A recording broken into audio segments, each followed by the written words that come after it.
My dad said my sister was the smart one, and I should follow her lead. Last month, she applied to work at my company. Growing up, I was invisible. My sister was the sun. When I got straight A's, Dad said my teachers must have been easy. When she pulled C's, he praised her emotional intelligence. At dinner, he'd spend 40 minutes asking about her social life, then glance at me. Still doing the computer thing? The computer thing was software engineering. I was recruited by a tech firm straight out of college. But in his eyes, her communications degree held more prestige. I kept my head down. Started as a junior developer at Ridgeline Tech. Built the analytics platform that became our flagship product. By 28, I was director of development. By 32, VP of engineering with 52 people under me. Dad never asked about any of it. My sister bounced between marketing roles, never lasting more than a year. She'd blame toxic managers and office politics. Dad would nod, then write checks for her rent. When I bought my first condo, he asked if I was being reckless with money. Last Thanksgiving changed everything. She announced another layoff. Dad turned to me with that look, the one that said I owed her. "Your company's hiring. Get her in." I explained we had a formal process. I didn't do nepotism. He laughed. "It's not nepotism, it's family. She's sharper than half your employees anyway."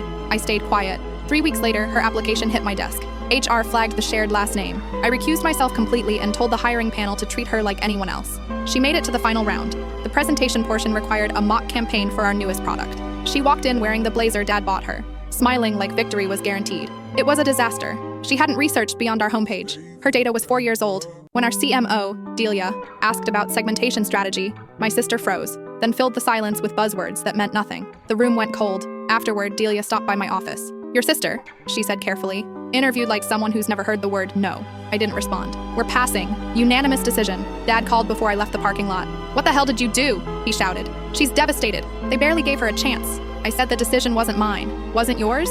He laughed bitterly. "You sabotaged her. You've always been jealous of her." Something in me snapped. "Dad," I said quietly, "my department generates $38 million a year. I've been promoted 4 times. I own my home outright. I've never asked you for $1, and you've never once told me you were proud." Silence. "But yeah," I continued, "I'm the jealous one." I hung up. We didn't speak for 3 months. Then my sister called, voice cracking. She'd landed a new job but panicked during training. She was completely unqualified and terrified of failing again. "I blamed you," she admitted. But in that interview, they asked real questions and I had nothing. "I've coasted my whole life because Dad convinced me I was exceptional." I let her talk.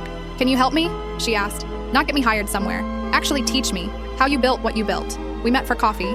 I showed her how to research industries, quantify achievements, prepare for hard questions instead of charming around them. She took notes like her future depended on it. 6 months later, she earned a real promotion. She called me first. Dad heard about it and phoned that night. His voice sounded different, smaller. "Your sister says you've been mentoring her." "I have." Long pause. "Maybe I misjudged some things." It wasn't an apology, but from him it was close. Last week, she introduced me at her company's leadership mixer. She stood at the podium and said, "This is my big sister. She's the smartest person I know. I'm finally following her lead." Dad wasn't there to hear it, but I was. And after 31 years of being unseen, that was more than enough.